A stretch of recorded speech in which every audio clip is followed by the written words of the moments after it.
This is a quick introduction to the semantic web. Over the next couple of minutes, I'll outline one of the toughest problems the web is facing today.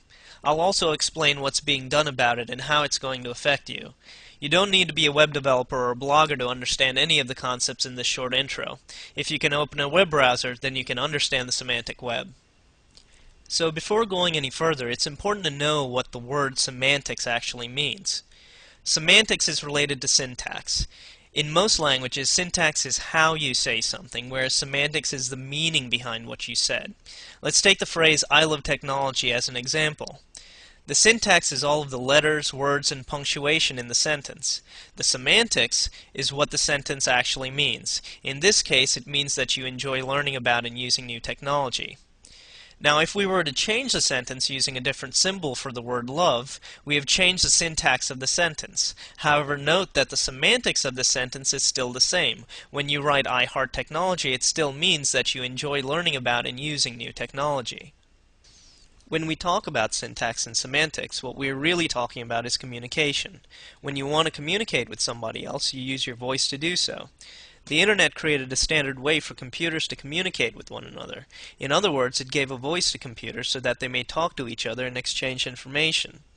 However, much like a parrot can mimic human sounds without understanding them, computers merely mimic human information to one another.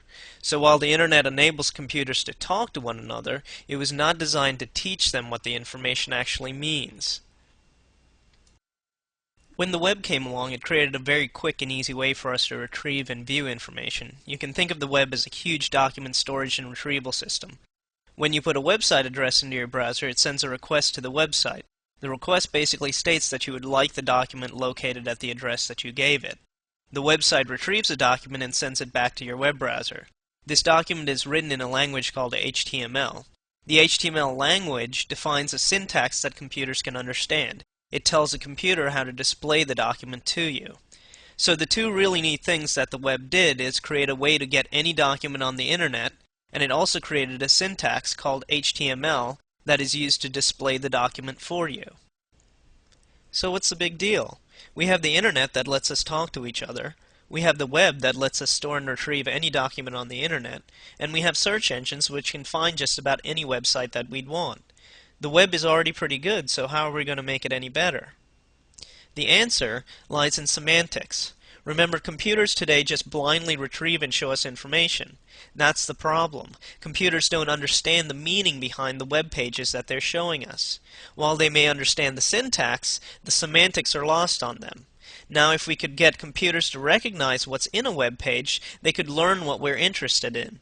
If they know that, then they can help us get what we want. They would change from passively helping us to actively helping us.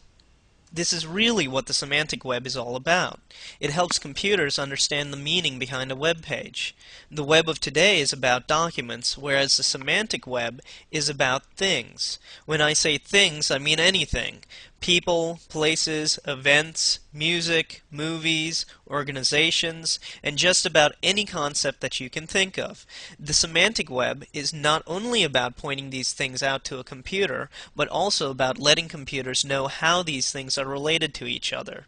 There are several promising technologies that are in use today that can embed semantics in HTML documents. Two of the more popular ways are called microformats and RDFA. So the semantic web stuff isn't about something that is going to happen in the future. It's about something that is happening today. Things get really exciting when we start to explore the possibilities of the semantic web. Once your computer can understand what a person, a place, and an event is, it can start helping you interact with those things. For example, if a birthday party is marked up as an event with a date and a place, you can tell your computer to save the date in your calendar. Another example is in the world of music blogs. Music blogs usually list songs and album reviews on their front page. If the blog marked up the songs and the artists using semantic technology, you could tell your browser to find all of the songs on the page, or search the Internet for other albums by the same artist. Search engines would also become a great deal more accurate than they are today. When you search, you could say that you're searching for a person, a place, or a particular song. A search engine could then refer you to a website with far more accuracy because it wouldn't have to just depend on keywords in web pages anymore. It could also depend on the semantics in that web page. So the semantic web holds a great deal of promise in making our lives easier by helping computers help us get what we want. If you'd like to find out more about the semantic web, there are a couple of websites that are good starting points. If you'd like to know what all of this looks like in a web browser, check out the Operator plugin for the Firefox web browser. There's also a group of people on the web called the Microformats community that are working on spreading the idea of the semantic web. Last but not least, the semantic web is also a major focus of the World Wide Web Consortium. They are the people that are working on HTML and RDFA and many of the other technologies that power the semantic web today and into the future. This entire video and all of the source material used to make it is available under a Creative Commons Attribution Share-alike license. That means that you can remix and distribute copies of this video over the web or via any peer-to-peer network. I hope that you've learned a bit more about web semantics and why it's an important part of the web's future. If you found this introduction helpful, please share it with your friends.